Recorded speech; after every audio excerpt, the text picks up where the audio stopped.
जय हिंद दोस्तों, मैं आपका दोस्त जय स्वागत करता हूं आपका पूर्वावलोकन की इस श्रृंखला में। हम भारतीय इतिहास के अंतर्गत आधुनिक भारत का इतिहास कर रहे हैं, जो कि बहुत महत्वपूर्ण है। आप भी जानते हैं, हम भी जानते हैं।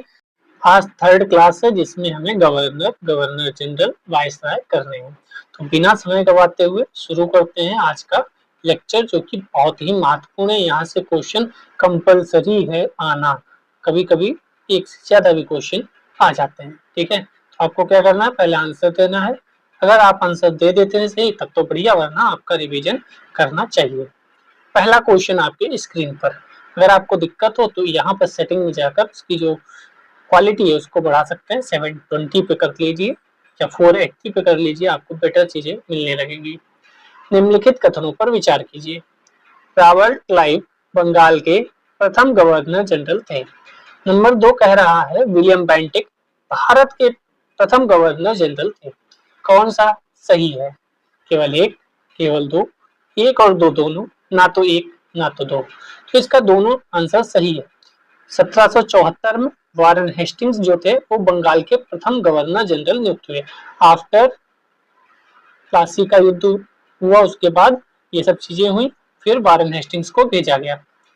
1834 में विलियम बेंटिक भारत का प्रथम गवर्नर जनरल बनाया जाता है। ठीक है, और जो क्लाइव था, रॉबर्ट क्लाइव, जिसने इलाहाबाद की संधि की ने ऊपर पढ़ा था, जिसने प्लासी का युद्ध किया था, वो अभी कल पढ़ा था।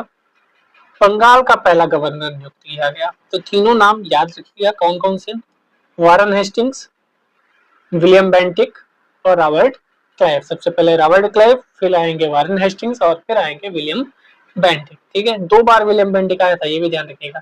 1758 से 60 और फिर 1765 से 67। नेक्स्ट क्वेश्चन, भारत के प्रथम गवर्नर जनरल कौन थे? तो भारत का प्रथम गवर्नर जनरल विलियम बेंटिक था। रॉबर्ट क्लाइव नहीं, वारेन हेस्टिंग्स नहीं, डलहौजी नहीं, मेयो नहीं। यहाँ पर आंसर ही नहीं दिया गया है। आंसर क्या होगा?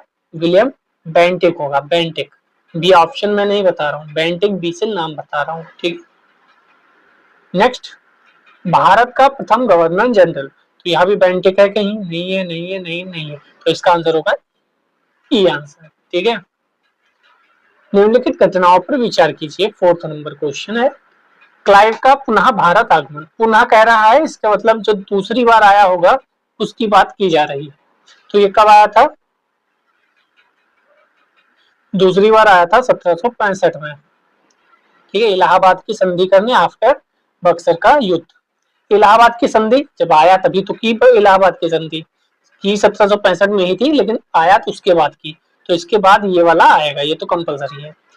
एक के बाद दो आएगा। बक्सर का युद्ध, तो पहले बक्सर का युद्ध हुआ, फिर क्लाइव आया। पहले अगर हम लिखना चाहें तो 3 होगा, फिर 1 होगा, फिर 2 होगा। वारेन हेस्टिंग्स का भारत का गवर्नर, ये तो 1772 में बनता है, तो ये तो बात होगा। 3124 कहीं पे है क्या? 32 नहीं है, नहीं है। 3124, 3124 ये होना चाहिए वैसे तो। बक्सर का युद्ध 1764 में हुआ अक्टूबर में। क्लाइव का पुनः भारत आगमन 1765 3 मई को हुआ। इलाहाबाद की संधि अगस्त में की गई और वारेन हेस्टिंग्स 1772 में बना। तो आंसर होना चाहिए बक्सर का युद्ध 3124। तो यहाँ पे स्टार क्यों बनाया है पता नहीं, लेकिन आंसर इसका मैंने आपको बता दिया। ठीक है,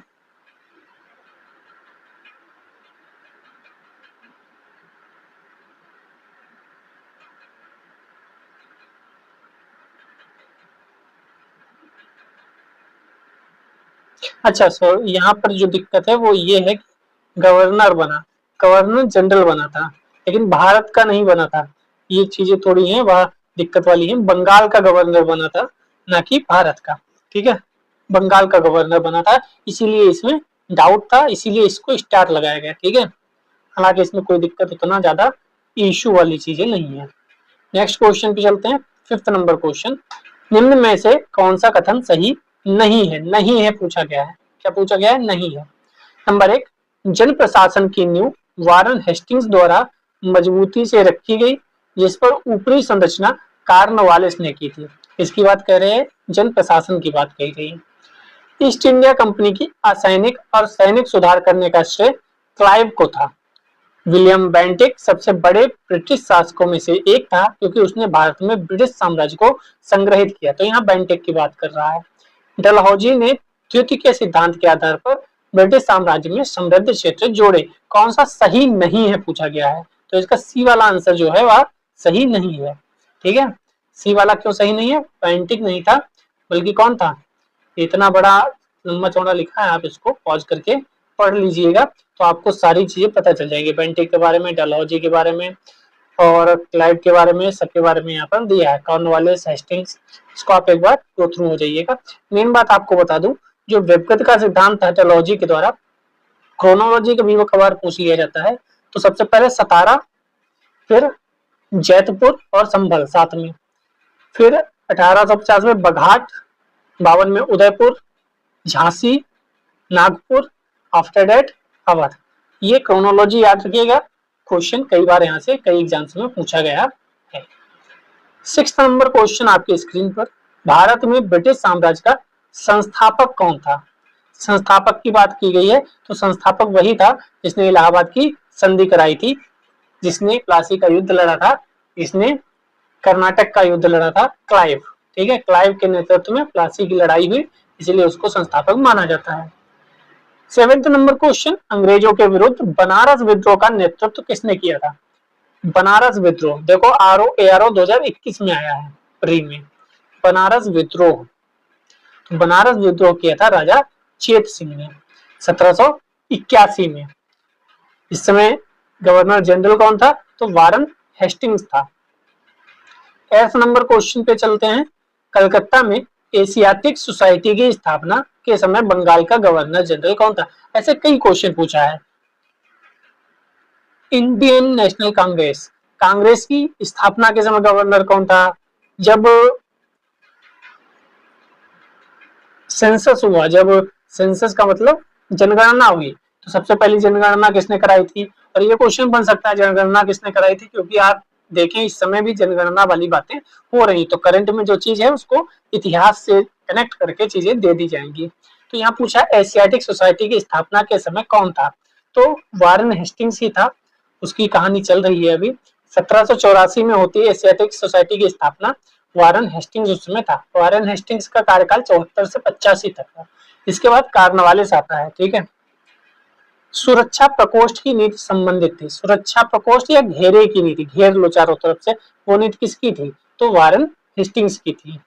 वारन हेस्टिंग्स, सुरक्षा प्रकोष्ठ बोले या घेरे की नीति बोले, वारन हेस्टिंग्स की थी। और वेरी जली भी इससे संबंधित था कहीं ना कहीं। ठीक है, मैसूर मराठों के साथ युद्ध किया वारन हेस्टिंग्स ने, अन्य भारतीय रियासतों के साथ बराबरी की पदवी प्राप्त करने की भावना से किया, और चारों ओर मध्य राज्य बनाने का प्रयत्न किया, मतलब बफर जोन तैयार करो, ये सब चीजें। इतना पूछा नहीं जाएगा, सीधे पूछा जाएगा सुरक्षा प्रकोष्ठ की नीति या घेरे की नीति किसकी थी?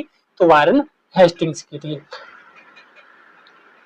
रिंग फेंस नीति, वही same question, Warren Hastings. Warren Hastings ring में फंसा लिया, ऐसे आप याद कर सकते हैं, वारन हेस्टिंग्स रिंग में फंसा लिया। निम्नलिखित में किसने बंगाल में द्वैध शासन प्रणाली शुरू की? ये भी वही वारन हेस्टिंग्स के समय ही द्वैध शासन प्रणाली शुरू हुई थी 1772 में। कोर्ट ऑफ डायरेक्टर्स ने दोहरी शासन प्रणाली को समाप्त करने का निर्णय लिया था, क्योंकि यहाँ क्या पूछा था, समाप्त किसने की थी? शुरू तो तब हुई थी जब 1765 में क्लाइव था, जब इलाहाबाद की संधि हुई थी, उसके बाद ये शुरू हुई थी, लेकिन समाप्त किसके समय में हुई? तो वारन हेस्टिंग्स। दोनों नाम याद रखिएगा, शुरू किसके समय में हुई? तो क्लाइव के समय में 1765 में, और खत्म किसके समय में हुई? तो वारन हेस्टिंग्स के समय 1772 में। तो दोनों डेट और दोनों समय सब कुछ याद रखिएगा। बंगाल में द्विशासन प्रणाली किसने लागू की? देखो दोनों याद रखिएगा, लागू पूछा है या समाप्त पूछा है, कंफ्यूजन हो सकती है यहाँ पे। लागू की थी क्लाइव ने, और खत्म की थी वारन हेस्टिंग्स ने। शुरू हुई थी 65 में और खत्म हुई थी 72 में। 30 नंबर, किस गवर्नर जनरल पर महाभियोग का मुकदमा चलाया गया? ये भी बहुत इंपॉर्टेंट क्वेश्चन है। कौन है जिसपे महाभियोग का मुकदमा चलाया गया? कौन है जिसकी मृत्यु भारत में ही हो गई थी? ये क्वेश्चन कई बनते हैं। तो वारन हेस्टिंग्स पर महाभियोग का मुकदमा चलाया था, ये ध्यान रखिएगा आप लोग। बाकी इसमें इतना ज्यादा है नहीं। 14 नंबर क्वेश्चन, निम्नलिखित में से किस पर ब्रिटिश संसद में महाभियोग, फिर वही सेम क्वेश्चन आपके सम्मुख है, Warren Hastings. Next question, Vellore का विद्रोह किस गवर्नर जनरल के समय में हुआ था, तो same question, sir George Barlow. Vellore Barlow से याद रखना, वेल्लोर में वाह है, बार्लो में भी वाह है। वेल्लोर का वेल उठाओ, बार्लो का बार्लो, बाला इसमें भी, बाला इसमें भी, बस ऐसे याद रखिएगा। एक बार और देख लीजिए, Vellore Barlow, Vellore Barlow, sir George Barlow. ये क्वेश्चन भी इंपॉर्टेंट है वेल्लोर वाला। ठीक है, 16 नंबर क्वेश्चन, भारत में न्यायिक संगठन की स्थापना किसने की थी, तो न्यायिक संगठन कॉर्नवालिस ने की थी। कब आया था, 1785। यहाँ एक बात ध्यान रखिएगा, ये वेल्लोर के विद्रोह जो है वो 1857 की क्रांति का पूर्वगामी माना जाता है। ठीक है, पूर्वगामी माना जाता है। कब हुआ था वेल्लोर, 1806 में। वेल्लोर की मद्रास सेना के भारतीय सैनिकों ने एक विशेष प्रकार की पगड़ी पहनने, दाढ़ी मुड़वाने, तिलक ना लगाने के विरुद्ध विद्रोह कर दिया था। गवर्नर जनरल बार्लो था। ठीक है, इसी के काल में बैंक ऑफ कलकत्ता की भी स्थापना की गई। ये भी ध्यान रखिएगा, बार्लो दो चीजों के लिए महत्वपूर्ण है, एक वेल्लोर के लिए और दूसरा कलकत्ता में बैंक ऑफ कलकत्ता की स्थापना हुई। ठीक है, ये फैक्ट इंपॉर्टेंट मुझे लग रहा है, इसलिए मैं इस पे जोर दे रहा हूं। हाँ, न्यायिक संगठन की स्थापना कॉर्नवालिस आ गए, अभी तक वारेन हेस्टिंग्स चल रहे थे। दीवानी और फौजदारी न्यायालय श्रेणीबद्ध संगठन के जरिए न्याय प्रदान करने की एक नई व्यवस्था की नींव अंग्रेजों ने रखी। इस व्यवस्था को वारेन हेस्टिंग्स ने आरंभ किया, मगर कॉर्नवालिस ने इसे और सुदृढ़ बनाया, इसलिए कॉर्नवालिस का नाम ज्यादा लिया जाता है। जो दरोगा आप लोग सुनते होंगे गांव में, उसका भी श्रेय कहीं ना कहीं कॉर्नवालिस को ही जाता है। शासन के क्षेत्र में कॉर्नवालिस ने ज्यादा अच्छा काम किया था। देखो यहाँ पे 1793 में उसने कॉर्नवालिस संहिता भी बना दी। शक्तियों के पृथक्करण के सिद्धांत पर आधारित थी, मतलब न्याय प्रशासन अलग रहेगा और कर अलग रहेगा। इसी चीज को कहकर आया भी था वो कि हमें न्यायालय के समक्ष ना झुकना पड़े, मतलब न्यायालय अलग रहे, मैं अलग रहूं। और कमांडर जो था उसका भी कहा था कि मुझे भी कमांडर बनाया जाए, तो आगे आएगा वो सब देखेंगे। निम्नलिखित में से किस गवर्नर जनरल ने भारत की संविधाबद्ध सिविल सेवा का सृजन किया, कालांतर में भारतीय सिविल सेवा के नाम से जानी गई, तो यह भी कॉर्नवालिस ही था, सिविल सेवा का जनक भी कहा जाता है। सिविल सेवा लोक सेवा सृजन कॉर्नवालिस द्वारा किया गया था। प्रशासन को पुनर्गठित किया, राजस्व बोर्डों को भंग करके नए नियम बनाए, कॉर्नवालिस कोड को तैयार किया, दीवानी न्यायिक क्षेत्रों में स्पष्ट विभाजन किया, भारतीय सिविल सेवा का रूप इसने ही ले लिया। भारतीय लोक सेवा का प्रवर्तन कौन करता है, वही कॉर्नवालिस के शासनकाल में हुआ था। फिर नेक्स्ट क्वेश्चन 19 नंबर क्वेश्चन, 18वीं शताब्दी के उत्तरार्ध में किसे प्राय कंपनी बहादुर की शान शौकत का स्थानीय प्रतिनिधि कहा जाता था, तो वही जो मैंने अभी ऊपर बताया था, दरोगा या दारोगा। 1793 में कॉर्नवालिस ने जमींदारों को उनके पुलिस कर्तव्यों से अलग कर प्रत्येक 20 से 30 वर्ग मील के क्षेत्र में थाना स्थापित किया। दरोगा नामक पुलिस अधिकारी नियुक्त किया गया। दरोगा की नियुक्त पर्यवेक्षण मजिस्ट्रेट द्वारा किया जाता था। किसान दरोगा को कंपनी बहादुर की शान शौकत का स्थानीय प्रतिनिधि माना जाता था। आज भी दरोगा ही होता है, डीएम साहब से ज्यादा पहुंच दरोगा की होती है गांव में। तो गांव में अगर दरोगा साहब आ गए ना, तो आदमी सीधे खड़े हो जाता है कि भाई दरोगा साहब आ गए, बोल मत दियो। डीएम साहब से एक बार भले बोल दे कि डीएम साहब थोड़ी रोज रोज आते हैं, दरोगा तो कपड़े पे बैठा है, मतलब चौकी का पास में होती है ना, डीएम साहब थोड़ी आएंगे, एसपी साहब थोड़ी आएंगे रोज रोज। दरोगा तो जब चाहेगा तब कहेगा चलो घूम के आते हैं गाँव से।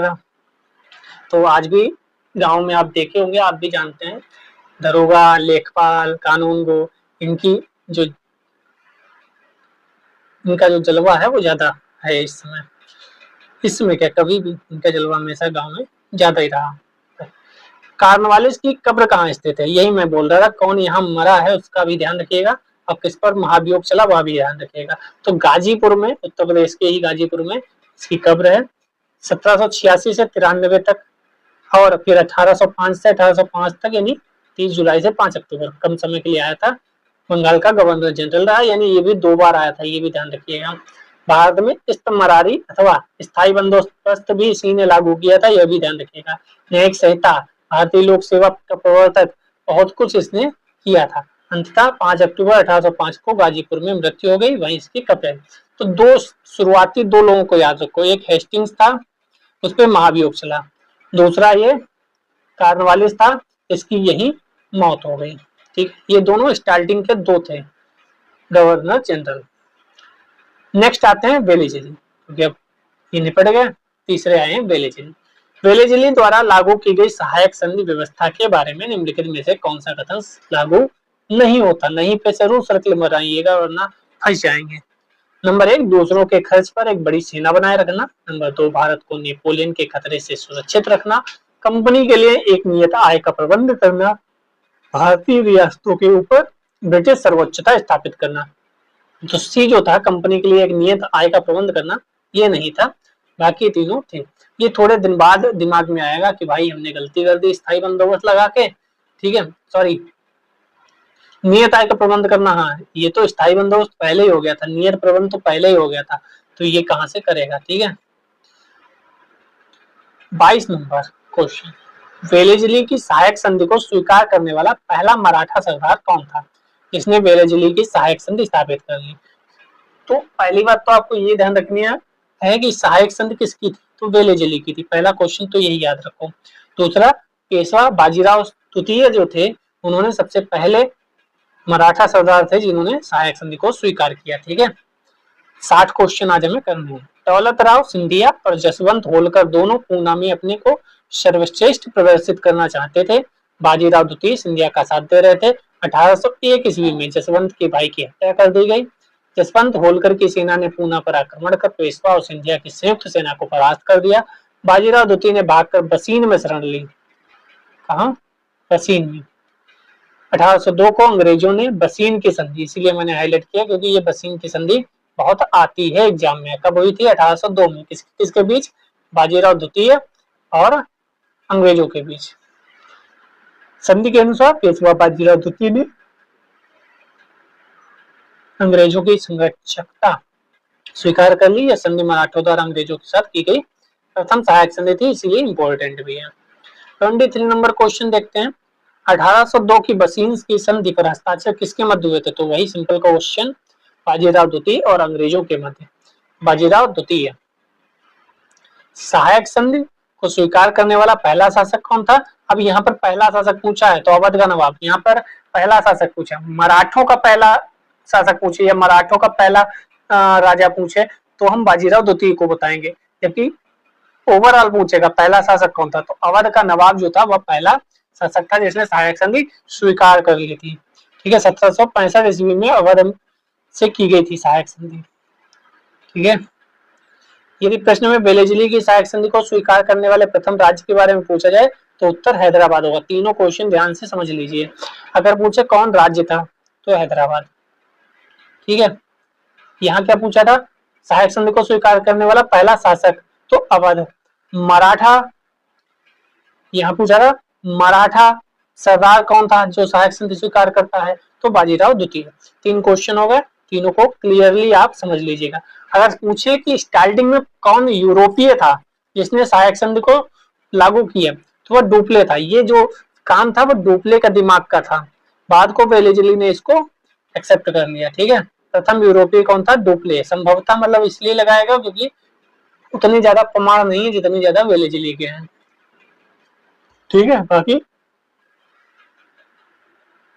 आपने पढ़ा ही होगा जहां से पढ़ रहे होंगे। सहायक संधि को किसके काल में क्रियान्वित किया गया तो किसी से पूछने की बात नहीं, वेलेजली की बात है। वेलेजली। अब देखो, आप चाहे तो जो शॉर्ट नोट्स होते हैं ना, वेरी शॉर्ट नोट्स, वो बना सकते हैं। अभी हमने ऊपर वारेन हेस्टिंग्स के बारे में पढ़ा, उसके 2-3 पॉइंट थे वो आप नोट कर लो। फिर आप कॉर्नवालिस को लिखो, तो उसके 2-3 पॉइंट हमने नोट करवाया कि दरोगा है, न्याय का पृथक्करण है कि न्याय अलग रहेगा, कर अलग रहेगा। फिर आपने लोक सेवा वाला देखा, फिर आपने कॉर्नवालिस की मृत्यु यही हो गई गाजीपुर में 1805 में, कॉर्नवालिस 2 बार आया था, तो ये सब चीजें हैं। फिर आप वेलेजली बनाओगे, वेलेजली में 2-3 चीजें हैं वहां नोट कर लो, तो ऐसे वेरी शॉर्ट नोट्स बन जाते हैं। 26 नंबर क्वेश्चन, निम्न में से सहायक संधि स्वीकार नहीं की थी, देखो नहीं बोला है, किसने नहीं की थी? हैदराबाद के निजाम ने, जोधपुर के राजपूत राज्य ने, इंदौर के होलकर ने, मैसूर के शासकों ने। तो वेलेजली ने भारतीय राज्यों को अंग्रेजी राजनीतिक परिधि में लाने के लिए सहायक संधि को शुरू किया। कौन कौन स्वीकार कर चुका था? तो हैदराबाद वहां भी है, मैसूर वहां भी है, और अब देखो जोधपुर और इंदौर। इंदौर के होलकर कहीं पे हैं, इंदौर के होलकर भी हैं, और जोधपुर भी आपको दिख जाएगा, इसीलिए यहाँ पर स्टार लगा है। ये सभी लोग हैं जिन्होंने स्वीकार कर ली थी। तो आपको क्या याद रखना है, किसने किसने स्वीकार किया और कब, क्योंकि क्रोनोलॉजी में भी पूछ सकता है। सबसे पहले हैदराबाद जाएंगे, फिर नीचे मैसूर पहुंच जाएंगे, फिर तंजौर जाएंगे, फिर ऊपर अवध आ जाएंगे, फिर पेशवा, फिर बेरार, और फिर सिंधिया, और फिर होलकर, और फिर जोधपुर, जयपुर, कचेरी, बूंदी और भरतपुर। यानी कह सकते हैं कि राजस्थान में अंतिम में गए। तो अगर क्रोनोलॉजी में पूछा गया तो अब भी आप राजस्थान के जो जोधपुर, जयपुर, भरतपुर टाइप है वो सब बाद में लगा सकते हैं। शुरुआत कहाँ से की? हैदराबाद से, फिर मैसूर, तंजौर, अवध। दो चार नाम आपको वैसे भी याद रहेंगे। अवध 1801 है तो वह भी याद रहना ही चाहिए। 27 नंबर क्वेश्चन, सहायक संधि व्यवस्था को स्वीकार करने वाले प्रथम भारतीय देशी शासक कौन थे? देखो यहाँ पे प्रथम भारतीय देशी शासक पूछा है, तो हैदराबाद के निजाम जो थे वो प्रथम भारतीय देशी शासक थे जिन्होंने स्वीकार किया। ठीक है। 28 नंबर क्वेश्चन, निम्नलिखित पर विचार कीजिए, कब किया था हैदराबाद ने? 1800 में, और अवध ने 1801 में। यहाँ देखो 1800, 1798 और 1800 दोनों में से एक कह सकते हैं। निम्नलिखित पर विचार कीजिए, जिन्होंने वेलेजली के साथ सहायक संधि की थी, उनके द्वारा संधियों का सही काल को पूछ लिया, सही कालानुक्रम बताओ। तो सबसे पहले हैदराबाद, वन यहाँ नहीं है, कट कर दो, वन यहाँ नहीं है, कट कर दो। ठीक है। उसके बाद कौन आएगा? मैसूर आएगा, फिर अवध आएगा। तो पहले वाला सही होना चाहिए अकॉर्डिंग टू मी। यस, पहला वाला आंसर सही है आपका। 29 नंबर क्वेश्चन, भारतीय राज्यों पर अंग्रेजी प्रभुत्व स्थापित करने के लिए किस प्रशासन ने सहायक संधि प्रणाली शुरू की? तो इसमें कुछ अब बचा नहीं है, वेलेजली ने शुरू की थी। 30 नंबर क्वेश्चन, आप रिपीटिशन को देखकर बता सकते हैं कि कौन सा क्वेश्चन कितना महत्वपूर्ण है। ठीक है, इसलिए बार बार आपके सामने आ रहा है। ईस्ट इंडिया कंपनी का राजपूत राज्यों से सहायक संधि का मुख्य उद्देश्य क्या था? मुख्य उद्देश्य क्या था? शत्रुओं के विरुद्ध सैनिक सहायता प्राप्त करना? नहीं। मराठा पिंडारी आक्रमण से इन राज्यों की सुरक्षा, खिराज के रूप में धन, या अंग्रेजों की प्रभुसत्ता स्थापित करना? तो मेन तो यही था, अंग्रेजों की प्रभुसत्ता स्थापित हो जाए कैसे भी करके। 31 नंबर क्वेश्चन, कौन सा सही सुमेलित नहीं है? मैं बार बार कह रहा हूँ, नहीं है पे सर्किल कर लो। हर साल बच्चे आते हैं कि दो चार क्वेश्चन गलत हो गए, क्यों? सही पढ़ा नहीं था, उसमें नहीं पूछा, हमने सही लगा दिया। क्योंकि जैसे ही आप पहले पढ़ोगे बक्सर का युद्ध, आप कहोगे टिक, ए को सर्किल करो, चलो वो आपको पता चलेगा वो नहीं पूछ रहा था, तो आप कहोगे ये तो गलत था। मतलब गलत का मतलब सही था, इसीलिए गलत था। आंसर ए गलत है, जबकि जो लिखा है 1764 वह सही है। फिर सहायक संधि है, तो कौन सा सही है? सहायक संधि जो 1863 लिखा है वही गलत है, और जो गलत होता है वही सही हो जाता है। कई बार ऐसा जीवन में भी होता है, जो गलत होता है वही सही होता है। जो बच्चे को कड़वी दवाई खिलानी हो और वो ना खा रहा हो तो गलत किया जाता है, उसके साथ मीठा मीठा बता के और उसे पिला दी जाती दवाई। तो कई बार गलत चीजें सही भी होती है। चलिए 32 नंबर क्वेश्चन आईएएस का क्वेश्चन है, देखते हैं। उस समय जब नेपोलियन की शक्ति के सामने यूरोप में साम्राज्य धाराशाही हो रहे थे, नीचे लिखे गवर्नर जनरलों में से किस एक ने भारत में ब्रिटिश पताका स्थापित की थी? तो वेलेजली था। वेलेजली के समय 1797 में प्रस्थान किया वेलेजली ने भारत की ओर, और उसके बाद आप जानते हैं कौन सी संधि अप्लाई? सहायक संधि। सहायक संधि के नाम पर सबको समेट लिया। 33 नंबर क्वेश्चन, आंग्ल नेपाल युद्ध किसके शासनकाल में हुआ? किसके शासनकाल में हुआ था आंग्ल नेपाल युद्ध? तो बी वारेन हेस्टिंग्स नहीं है, ये खाली हेस्टिंग्स है। तो आंग्ल नेपाल युद्ध 1814-16 में हेस्टिंग्स के गवर्नर जनरल के काल में हुआ था। याद क्या रखना है? 1815 की सुगोली की संधि किसके साथ हुई? नेपाल के साथ। ठीक है, और ध्यान रखना ये जो 1814 में जो आता है वह हेस्टिंग्स है खाली, वारेन हेस्टिंग्स नहीं है। वारेन हेस्टिंग्स दूसरा था। सुगोली की संधि 1815 अभी ऊपर देख कर आए हैं। ठीक है। 35 नंबर क्वेश्चन, निम्नलिखित में से कौन सा युद्ध सही सुमेलित नहीं है? ध्यान रखिएगा, नहीं। हेक्टर मुंडो बक्सर का युद्ध, क्या हेक्टर मुंडो बक्सर के युद्ध में था? हाँ। हेस्टिंग्स आंग्ल नेपाल युद्ध अभी ऊपर देखे, वेलेजली चतुर्थ आंग्ल मैसूर युद्ध अभी आया नहीं था, लेकिन ये इंपॉर्टेंट है, आप इसका क्रोनोलॉजी देख लीजिएगा। अगर आप कमेंट करेंगे तो मेरे पास पेज रखा है, उसी को मैं क्रोनोलॉजी में बता दूंगा। फिर हम मराठा युद्ध, प्रथम आंग्ल मैसूर, तृतीय आंग्ल मैसूर, तृतीय चतुर्थ मैसूर, सब कुछ ठीक है। चतुर्थ आंग्ल मैसूर कब हुआ था? 1799 में। इसमें टीपू सुल्तान की डेथ हो जाती है, ठीक है। कॉर्नवालिस, तृतीय आंग्ल मराठा युद्ध, ये नहीं, तृतीय आंग्ल मराठा युद्ध जो हुआ वो उसके बाद हुआ, ठीक है। कब हुआ था तृतीय आंग्ल मराठा युद्ध? 1817-18 में। उस समय ये कॉर्नवालिस नहीं था, कॉर्नवालिस तो 1805 में डेथ हो जाती है गाजीपुर में, ठीक है। ठीक है, तृतीय आंग्ल मराठा युद्ध, तो वही क्वेश्चन, तृतीय आंग्ल मराठा युद्ध हुआ था हेस्टिंग्स के समय, ना कि वारेन हेस्टिंग्स, ना ही कॉर्नवालिस था। कौन था तृतीय आंग्ल मराठा युद्ध? हेस्टिंग्स। अगर आप चाहें तो क्रम कब कौन आया तब वो याद कर लें कि 1700 इतने से इतने तक ये रहा, और फिर आप देख लो तृतीय आंग्ल मराठा युद्ध कब हुआ था, तो उसको मिला लो कि अच्छा इस समय गवर्नर जनरल फलाने हुआ करते थे, यानी फलाने के क्षेत्र में। जैसे आप याद कर लेते हो ना कि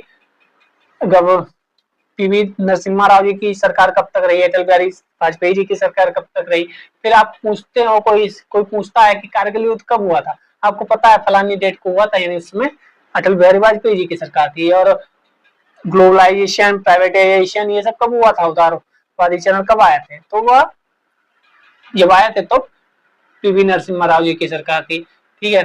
तो ऐसी चीजें याद रहेंगी।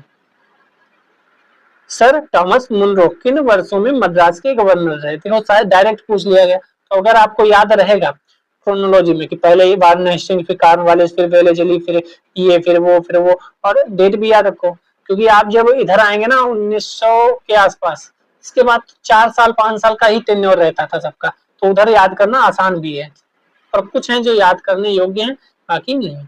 तो थॉमस मुनरो, आप इनके बारे में देख लो एक बार में। सर थॉमस मुनरो 1820 से 27 तक मद्रास के गवर्नर रहे। कहाँ के? मद्रास के। दक्षिण भारत में भू राजस्व वसूली है लागू की गई व्यवस्था रैयतवाड़ी व्यवस्था इन्हीं की थी। कॉर्नवालिस ने क्या लागू किया था? स्थायी बंदोबस्त। कहाँ लागू हुआ था? बंगाल वाले रीजन में शेष। इस व्यवस्था के जन्मदाता थॉमस मुनरो और कैप्टन रीड थे, दोनों का नाम याद रखिएगा, जिन्होंने सर्वप्रथम इसे तमिलनाडु के 12 महल जिले में लागू किया था। तत्पश्चात यह मद्रास, बंबई के कुछ हिस्सों में, असम में भी, और कुर्ग जो कि कर्नाटक का भाग है, लागू की गई। ये पैरा बहुत महत्वपूर्ण है, यहाँ से क्वेश्चन बनने की प्रबल संभावना है। 38 नंबर क्वेश्चन, तथा कथित कुशासन के आधार पर किस गवर्नर जनरल ने मैसूर राज्य को प्रशासन में मिला लिया था? तो विलियम बेंटिंग ने मैसूर को मिला लिया था। कब? 1831 में मैसूर, 1834 में कुर्ग, कछार 1832 में, जैतिया 1835 में, इन सबको मिला लिया था कुशासन की और अव्यवस्था के आधार पर। 39 नंबर क्वेश्चन, निम्नलिखित बंगाल के गवर्नर जनरलों में से कौन सा एक तृतीय आंग्ल मैसूर युद्ध? ये कितनी बार क्वेश्चन पूछा जा चुका है, आप खुद देखो। अच्छा, तृतीय आंग्ल मैसूर पूछा, ऊपर तृतीय आंग्ल मैसूर नहीं था, ऊपर तृतीय आंग्ल मराठा युद्ध था, ठीक है, उस समय हेस्टिंग्स था। तृतीय आंग्ल मैसूर के समय कॉर्नवालिस था।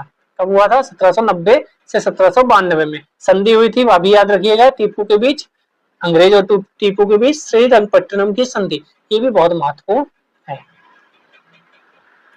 कितने मैसूर के साथ युद्ध हुए? 4 हुए। ठगों के दमन में निम्नलिखित में से कौन संबद्ध है? ठगों के दमन से कैप्टन स्लीमैन संबंधित थे। ये 1997 आईएएस क्वेश्चन आया है, अगर ये आपकी याद रहे, स्लीमैन ठग कुछ याद कर लो तो कराना, वरना कोई बात नहीं। स्लीमैन ठग ऐसे कुछ याद कर लो। ठगों का उन्मूलन किसके नेतृत्व में हुआ? देखो 2019 में बीपीएससी ने पूछ लिया। कहाँ का क्वेश्चन कब उठाया गया? 20 साल बाद, ठीक है, तो पूछा जा सकता है। स्लीमैन ठगो, स्लीमैन, स्लीपर सेल नहीं होते हैं, स्लीपर सेल, उससे याद कर लो, स्लीपर सेल ठग, कुछ भी। अब आपको याद रहेगा कि एग्जाम में आ गया तो सब स्लीमैन लगा के आओगे ठग वाले पे। 42 नंबर क्वेश्चन, निम्न में से कौन से सामाजिक सुधार बेंटिक ने प्रारंभ किए?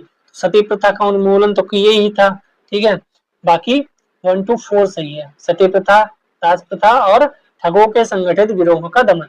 धर्म परिवर्तन के बारे में कोई लेना देना नहीं था। विलियम बेंटिक भी 1828 में आता है, मैकाले भी इसी के शासनकाल में आया था, ठीक है।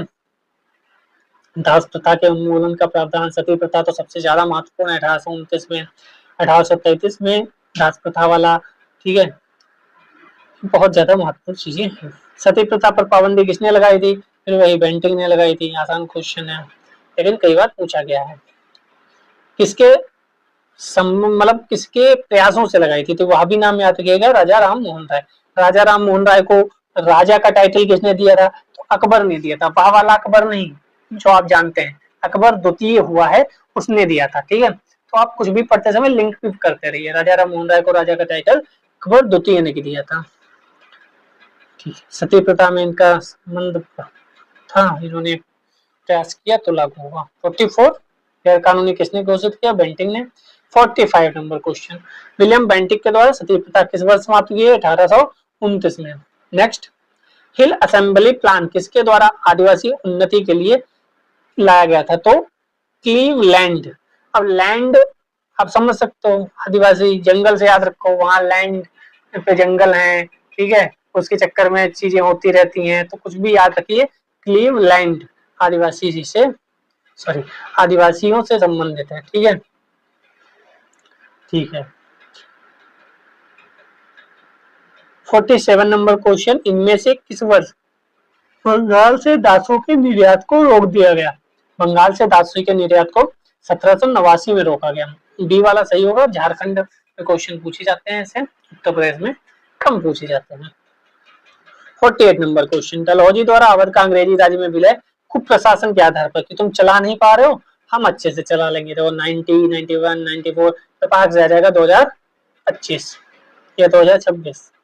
तो डलहौजी ने, वही मैंने बताया था, सतारा को, जैतपुर को, संबल को, बघाट को, उदयपुर को, झांसी को, नागपुर को, अवध को। तो ध्यान रखिएगा ये चीजें। बघाट रियासत देखो, डेट भी पूछ ली, मतलब ईयर भी पूछ लिया, 1885। क्रोनोलॉजी में लिख लो, टेबल के आगे चस्पा कर लो, रोज चाय के साथ देख लो, हो जाएगा बेड़ा पार। निम्न में से किस देशी रियासत को अंग्रेजों ने अपने क्षेत्र में नहीं मिलाया था? ऐसा कौन था जिसको नहीं मिलाया? तो ग्वालियर को नहीं मिलाया भाई। ग्वालियर में कौन था उसमें? तो प्रश्नगत विकल्पों में से ग्वालियर रियासत को अंग्रेजों द्वारा अपने क्षेत्र में नहीं मिलाया गया। सिंध का विलय बरो के शासन काल में हुआ।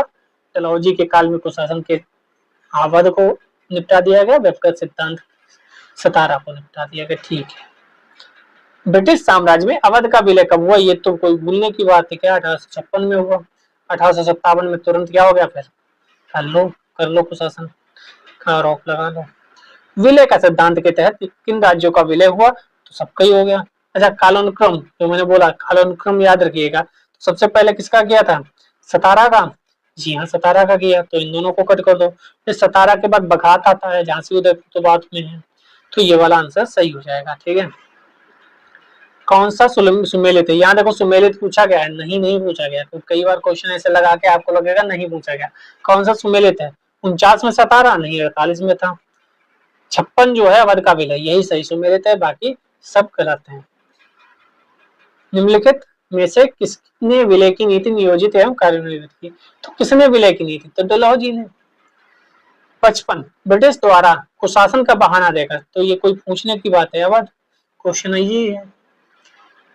तो आपका आधा घंटे से ज्यादा समय नहीं लेते हैं और ठीक-ठाक क्वेश्चन हो जाते हैं। आधे घंटे में 60 क्वेश्चन हो गए, और क्या चाहिए।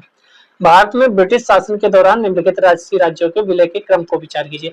तो सतारा पहले आएगा, ठीक है, 3 और कहीं है यहाँ पे। अच्छा, तो सतारा के बाद झांसी आएगा, फिर संबलपुर आएगा। वो आप एक बार क्रोनोलॉजी याद कर लें, ऊपर पीछे जाकर स्क्रीनशॉट ले लें या तो लिख लें। डलहौजी की विलय नीति का प्रथम शिकार कौन हुआ? तो सतारा हुआ था। सतारा सबसे पहले किसको सताया? सतारा। व्यक्तिगत सिद्धांत के अंतर्गत विलय किया गया प्रथम राज्य कौन था? ये भी कोई पूछने की बात है, सतारा। नेक्स्ट बढ़िया क्वेश्चन है, जेम्स एंड्रूज रैमजे भारत के किस गवर्नर जनरल का वास्तविक नाम था? ये इंटरेस्टिंग क्वेश्चन है।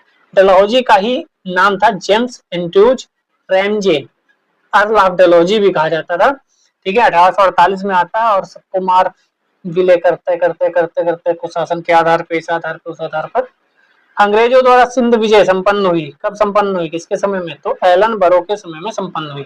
और हमारी क्लास भी संपन्न हुई। लाइक कमेंट कर ही दिया होगा, बीच में तो हम बोलते नहीं है। ठीक है, मिलते हैं नेक्स्ट वीडियो में, तब तक कमेंट वगैरह कर दिया करिए। जय भारत।